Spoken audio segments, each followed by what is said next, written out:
So there I was, Jake Murphy, 26 years old, 3 months into my diplomatic internship, and apparently humanity's last hope. Which, let me tell you, should have been everyone's first clue that we were completely screwed. The whole mess started on a Tuesday because of course it did.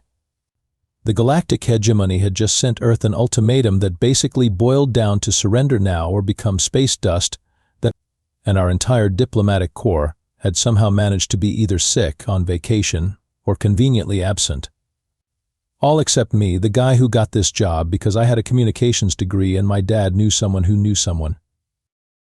Ambassador Rodriguez was supposed to handle this. He was experienced, multilingual, and actually knew what he was doing. Instead, he was in the hospital with what the doctors were calling stress-induced everything. Secretary Williams was at her daughter's wedding. Deputy Director Foster had mysteriously developed the flu the moment alien warships appeared in our solar system. Even the janitor who usually filled in during emergencies had called in sick. That left me sitting in the break room, eating a sad turkey sandwich and wondering if my student loans would follow me into the afterlife. But when Director Harrison burst through the door looking like someone had told him Christmas was canceled forever. "Murphy," he shouted, pointing at me like I'd personally offended his ancestors. "You speak alien, right?" "I speak Spanish and some really bad French," I replied, because apparently my brain had decided this was the perfect time for honesty. "Close enough.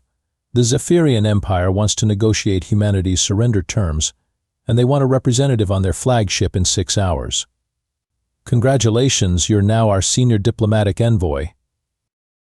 I nearly choked on my sandwich. "Senior?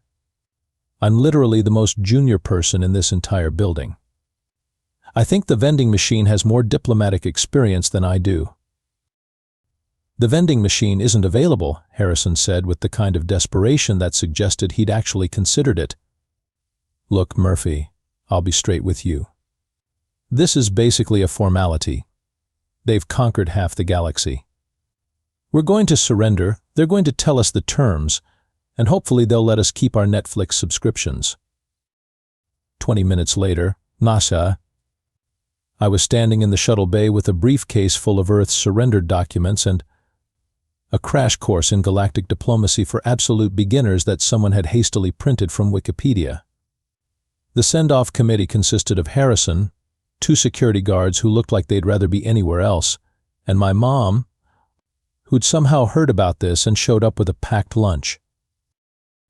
"Just remember," Harrison said, patting my shoulder with all the confidence of a man sending his pet goldfish to negotiate with sharks, smile, nod, and don't start any wars. What if they start one with me? Then try to make it quick.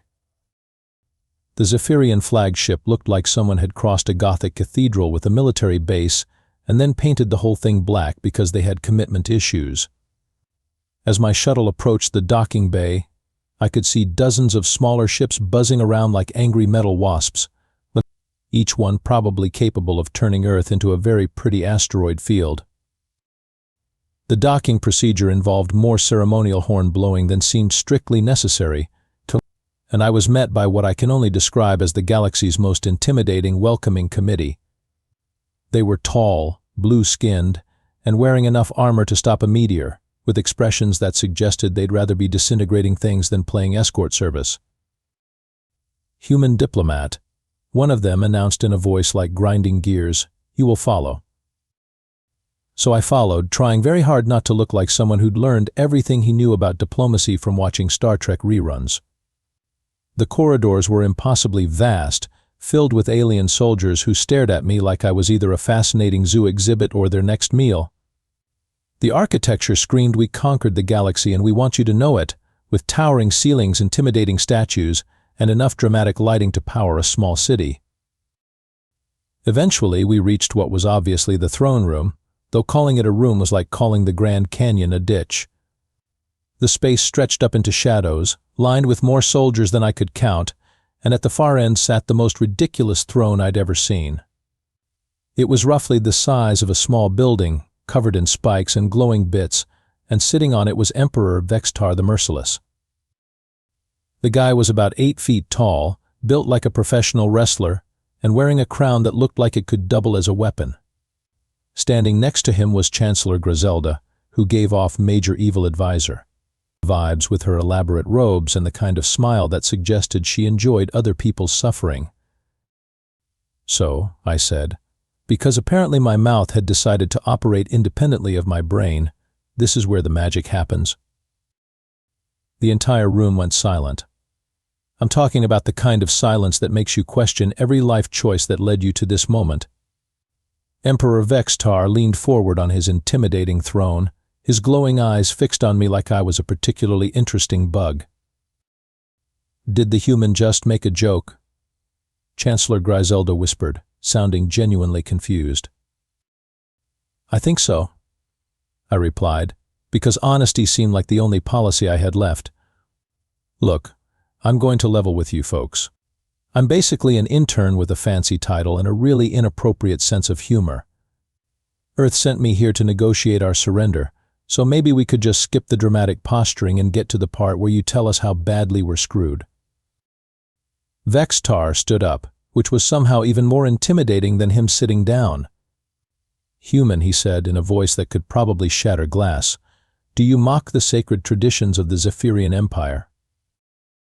I wouldn't call it mocking so much as constructive criticism. I mean, the whole setup is very impressive. Don't get me wrong, very evil empire chic. But maybe we could do this somewhere with better acoustics? I can barely hear myself think in here. That's when Chancellor Griselda made a noise that sounded suspiciously like a gasp. "Emperor," she hissed, "the human has issued a challenge to single combat." "I've what now?" But Vextar was nodding slowly, like this made perfect sense. Indeed. By questioning the sacred throne room, by refusing to show proper fear, by treating our audience as, what did you call it? A magic show? That's not exactly what The human demands to prove his worth through the ancient ritual of strategic combat. I really don't think that's. So be it. Vextar roared, and the entire room erupted in cheers from soldiers who apparently hadn't had good entertainment in a while. "Tomorrow at dawn, we engage in the trial of minds." And that's how I accidentally challenged a galactic emperor to a duel while trying to ask for directions to the bathroom. Apparently, the trial of minds wasn't about arm wrestling or laser sword fights, which was both a relief and somehow more terrifying. According to Chancellor Griselda, who had appointed herself as my unwilling guide to Zephyrian culture, it was an ancient test of strategic thinking, psychological warfare, and philosophical understanding that had been used to settle disputes for over 1,000 years. "The rules are simple," she explained as we walked through what I assumed was the ship's equivalent of a war room. "You and the Emperor will engage in a battle of wits. Each move must demonstrate superior strategic thinking. The first to concede defeat loses everything."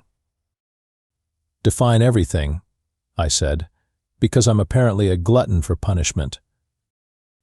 "Well, if you lose, humanity becomes a slave species and you personally get fed to the Void Kraken. And if I win, impossible. But theoretically, you would become the new emperor." I stopped walking. "I'm sorry, what?" "It's never happened before," Griselda added quickly. "No one has ever defeated a Zephyrian emperor in single combat. The very idea is ridiculous." "Right, but hypothetically."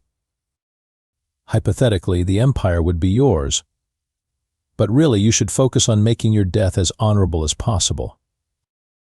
The trial was held in a circular chamber that looked like a cross between a courtroom and a gladiator arena. Hundreds of alien spectators filled the seats, all eager to watch the human get thoroughly destroyed by their beloved emperor. Vextar sat across from me at a table that was probably worth more than my entire apartment, looking confident in the way that only comes from never having lost at anything important. "The first move is yours, human," he announced. "Choose your opening strategy." I looked around the room at all the expectant faces, at the emperor who was clearly expecting me to say something profound and strategic. Instead, I said the first thing that popped into my head. You know what your problem is. You're trying too hard. The room went quiet again. Vextar's confident expression flickered for just a moment. Explain. I mean, look at this whole setup. The massive throne room, the dramatic lighting, the army of soldiers standing around looking menacing. It's all very impressive, but it screams insecurity. Like, we get it, you're powerful. You don't need to redecorate every room to remind people. Chancellor Griselda was frantically taking notes like I'd just revealed the secrets of the universe. In the audience, aliens were whispering to each other with what looked suspiciously like excitement. Vextar leaned forward. You suggest that demonstrations of power are weakness? I'm suggesting that confident people don't need to prove they're confident every 5 minutes. It's like those guys who rev their motorcycle engines at stoplights. Nobody's impressed. We're all just wondering what they're compensating for. Fascinating, Vextar murmured. Your move challenges the fundamental principle of imperial authority through visible strength. Does it? I thought I was just making conversation. But the Emperor was already nodding thoughtfully. Your strategy is to dismantle the psychological foundations of leadership itself. Brilliant. Very well, my counter move, if visible power is weakness, then invisible power must be strength. I rule not through fear, but through the willing submission of those who recognize my natural superiority. I blinked. Okay, but that's just fear with extra steps. You're basically saying I don't need to threaten you because you already know I could destroy you if I wanted to. Same energy, different packaging. The whispers in the audience were getting louder. Griselda was writing so fast I was worried she might sprain something. Vextar was staring at me like I'd just solved a puzzle he'd been working on for decades. You reject both overt and covert applications of force? I reject the idea that leadership has to be about force at all. What if, and hear me out here, what if you tried asking people what they wanted instead of telling them what they were going to get? Absurd. Chaos would result. Would it, though? Because from where I'm sitting, you've got a pretty chaotic situation already. Half the galaxy is in open rebellion, your own soldiers look miserable. And you're stuck in a tin can in space fighting random humans because you can't figure out how to make people actually want to be part of your empire. That's when Emperor Vextar the Merciless did something I absolutely did not expect. He laughed. Not an evil villain laugh or a mocking chuckle, but genuine, surprised laughter that echoed through the chamber like he'd just heard the best joke of his life. Human Jake Murphy, he said. And I realized this was the first time he'd used my actual name. You have just articulated the central paradox that has plagued Zephyrian philosophy for 3 millennia. Our greatest strategic minds have debated this question for generations. And you solve it with, what did you call it? Extra steps. I mean, it's not really that complicated. It is exactly that complicated. Vextar roared, but he was smiling. And that is why you have won. I'm pretty sure my brain just blue-screened for a solid 30 seconds. I've what now? Emperor Vextar was standing up, and this time instead of looking intimidating, he looked proud? Like a teacher whose student had just figured out calculus or something. You have achieved victory in the trial of minds by solving the fundamental contradiction of imperial rule. According to the ancient laws of our people, you are now the rightful emperor of the Zephyrian Empire. Hold on, I stood up so fast I knocked over my chair. I can't be emperor of anything. I can barely manage my own laundry schedule. The trial has spoken, Chancellor Griselda announced, and she was practically vibrating with excitement. All hail Emperor Jake the, what shall your imperial title be, your magnificence? My imperial what? No, wait, stop. This is a misunderstanding. I was just complaining about your management style, not staging a hostile takeover. But Vextar was already removing his crown, which turned out to be even more ridiculous up close. The thing was covered in gems that I was pretty sure were actual miniature stars, and it hummed with some kind of energy that made my teeth itch. "The crown of the Zephyrian Empire," he said solemnly, "worn by 17 generations of rulers, blessed by the cosmic forces of." "Could you maybe just hold on to it for me?" I interrupted, because the idea of wearing that thing made me nervous. Like, I appreciate the gesture, but I don't even wear baseball caps. That thing looks like it weighs more than I do. "You refuse the crown?" "I refuse to wear something that looks like it could double as a satellite dish. Can't I just get a badge or something?" The crowd was going absolutely wild. Apparently, refusing the physical crown while accepting the position was some kind of ultimate power move that demonstrated supreme confidence. Who knew? Who knew? Behold. Griselda shouted to the assembled aliens, "Our new emperor is so secure in his authority that he requires no symbols of power. Truly, he has transcended the need for material displays of dominance." That's not really. Furthermore, she continued, because apparently stopping wasn't in her vocabulary, he has achieved victory through the application of strategic simplicity, reducing millennia of complex political theory into digestible concepts that even the lowest soldier can understand and implement. I mean, when you put it like that. And most impressively, he has done all of this while maintaining the pretense of being an inexperienced intern, demonstrating psychological warfare capabilities that surpass our greatest military minds. I looked around the room, at hundreds of alien faces staring at me with what could only be described as awe, and realized that I had somehow talked my way into ruling a galactic empire by accident. Which, honestly, was probably going to look great on my resume. "Your Magnificence," Vextar said, and the weird thing was that he seemed genuinely happy about being dethroned. "What are your first imperial commands?" I looked at all the expectant faces. "Could someone maybe explain to me exactly what this job involves? Like, do I need to relocate or can I work remotely?" "You wish to rule from Earth?" Griselda asked, scribbling notes again. "I wish to understand what I've gotten myself into before I accidentally start an intergalactic incident." Brilliant. He refuses to make hasty decisions without proper intelligence. A true strategist. And that's how I learned that everything I said was apparently going to be interpreted as evidence of my supreme tactical genius, whether I wanted it to be or not. The next few hours were a blur of bureaucratic procedures that somehow made the DMV look efficient. Apparently, transferring control of a galactic empire involved a lot of paperwork, several ceremonial oaths, and something called the Ritual of Administrative Transition, which was basically a very fancy way of changing the passwords on all the important computers.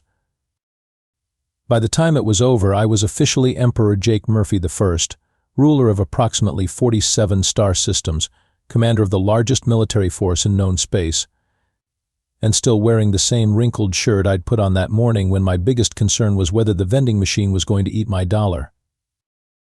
"So," I said to my new Imperial Council, which consisted of Vextar, now my chief advisor, Griselda, now my enthusiastic secretary, and about a dozen other high-ranking officials who looked like they were still processing what had happened, "how exactly does one emperor a galaxy?" "However you see fit, Your Magnificence," Vextar replied. "The empire is yours to command." I looked out the massive viewport at the fleet of warships that were apparently now under my control, then down at Earth, which looked very small and very far away. "Right," I said. "I'm going to need a really good internet connection." 3 weeks later, I was running the largest military empire in galactic history from my studio apartment in downtown Cleveland, and honestly, it was going better than expected. The key I'd discovered was treating the whole thing like the world's most complicated customer service job. Every morning I'd wake up, make coffee, and check my messages to find anywhere from 50 to 200 urgent communications from various corners of the empire. Things like the Andromedans are threatening to secede again, or Sector 7 is having another bureaucratic meltdown, or someone needs to approve the new uniform designs before the troops revolt. Most of it, as it turned out, could be solved with what I'd started calling aggressively reasonable management. Take the Andromedan situation. They'd been trying to rebel for about 6 months because the previous administration had imposed some ridiculous tax on breathable atmosphere. Instead of sending in the fleet like everyone expected, I just got on a video call with their leadership council. "Gentlemen," I said, sitting in my pajamas with my laptop balanced on my knees, "help me understand why you're paying taxes on air." The previous emperor declared that all atmospheric consumption must be regulated and monetized for imperial efficiency, their spokesman explained. "That's the dumbest thing I've ever heard, and I once watched a guy try to microwave a burrito still in the wrapper. Consider the air tax canceled, effective immediately." The Andromedan rebellion ended before lunch. The uniform situation was even easier. Apparently the imperial military had been wearing the same basic design for 300 years, and it was about as practical as wearing a tuxedo to go swimming. The soldiers had been complaining about it for decades, but nobody in the previous administration had wanted to deal with the logistics. "Admiral Zex Thor," I said during our weekly fleet status call, "what would you change about the uniforms if you could?" "Well, Your Magnificence, they're incredibly hot, difficult to move in, and the helmets block peripheral vision, making them tactically disadvantageous in combat situations. So design new ones. You're military professionals, you know what works. Just make sure they look official enough that people take you seriously." 6 weeks later, Imperial troop morale was at an all-time high, and I was getting reports of other galactic powers asking if they could order some of our new gear for their own armies. But the real breakthrough came when I accidentally invented the concept of weekends for aliens. It started during a call with the Imperial Resource Management Division, which was apparently the galaxy's most overworked department. The division chief, a stressed-out being named Director Kix Tal, was explaining why their productivity had dropped 15% over the last quarter. "Your Magnificence, my staff is exhausted. We've been operating at maximum capacity for over 2 years without break. Morale is low, mistakes are increasing, and I fear we're approaching a complete system breakdown." "When was the last time your people had time off?" "Time off?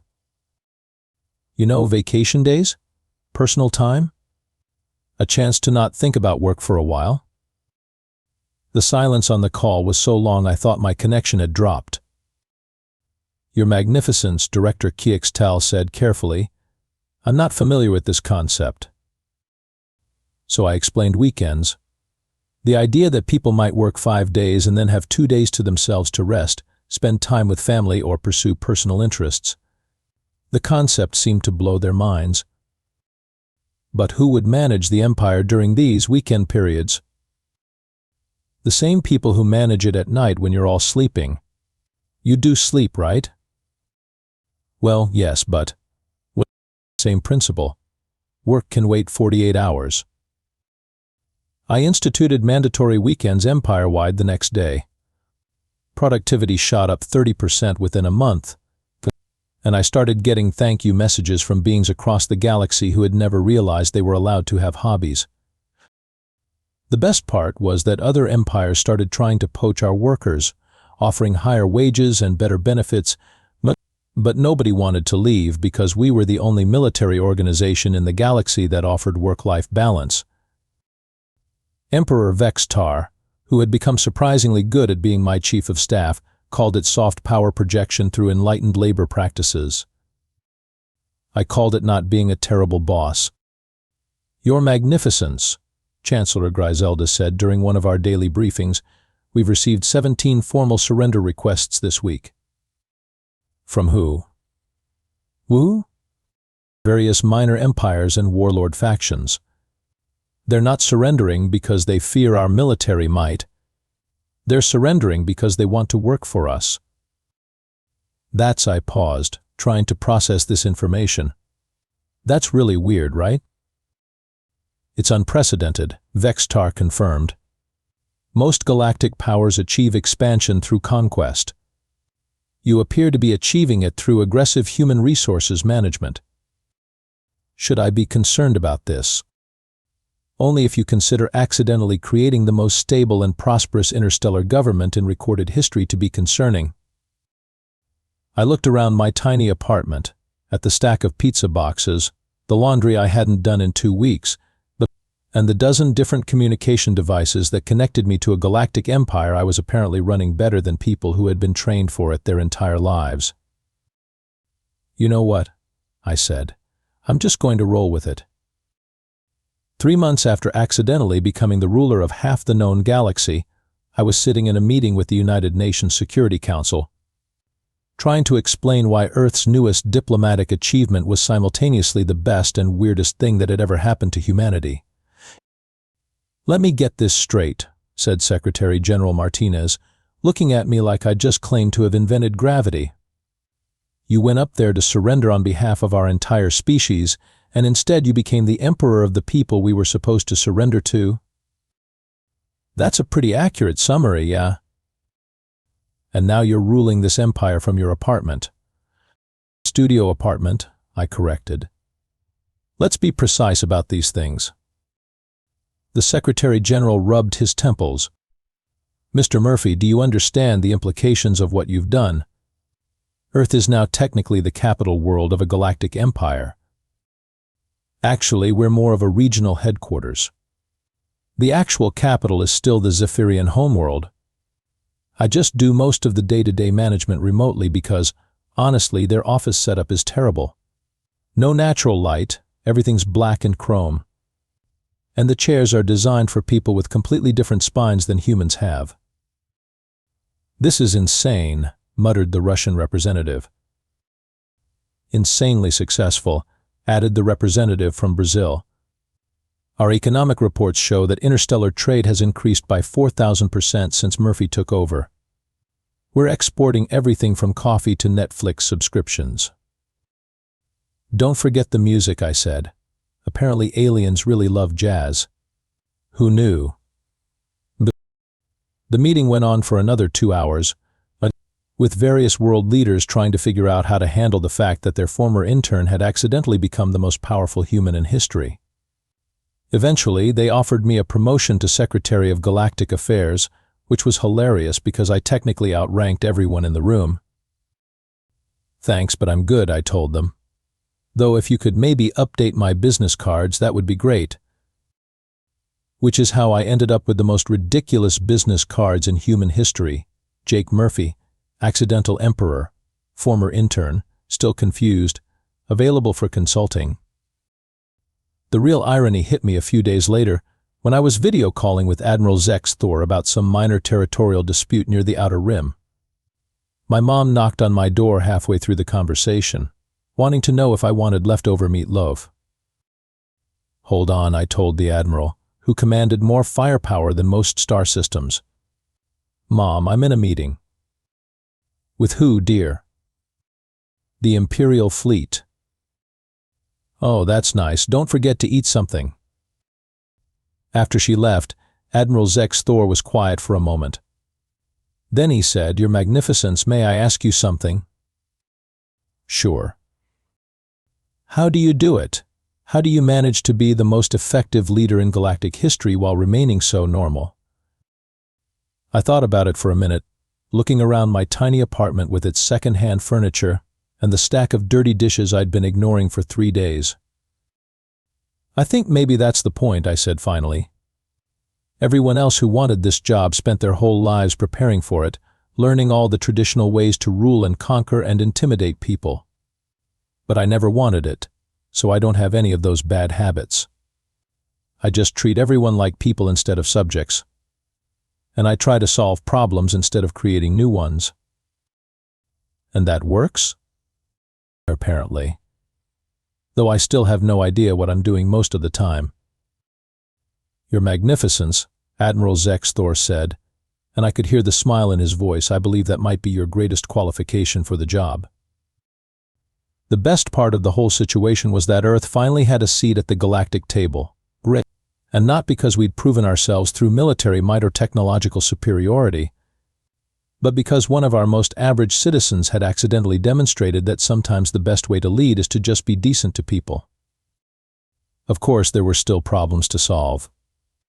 The Outer Rim territories were dealing with pirates. There was an ongoing trade dispute between the Centauri Federation and the Vegan Republic, and someone still needed to figure out what to do about the Void Kraken situation. But for the first time in galactic history, these felt like manageable problems instead of existential crises. And if I could handle all of that while wearing pajamas and eating leftover pizza, well, maybe humanity was ready for the big leagues after all. I just wished someone had mentioned that saving the galaxy would involve this much paperwork. But hey, at least the benefits were good. Galactic health insurance was apparently amazing, and the retirement plan included my own personal star system. Not bad for a guy who started the week wondering if he could afford ramen noodles.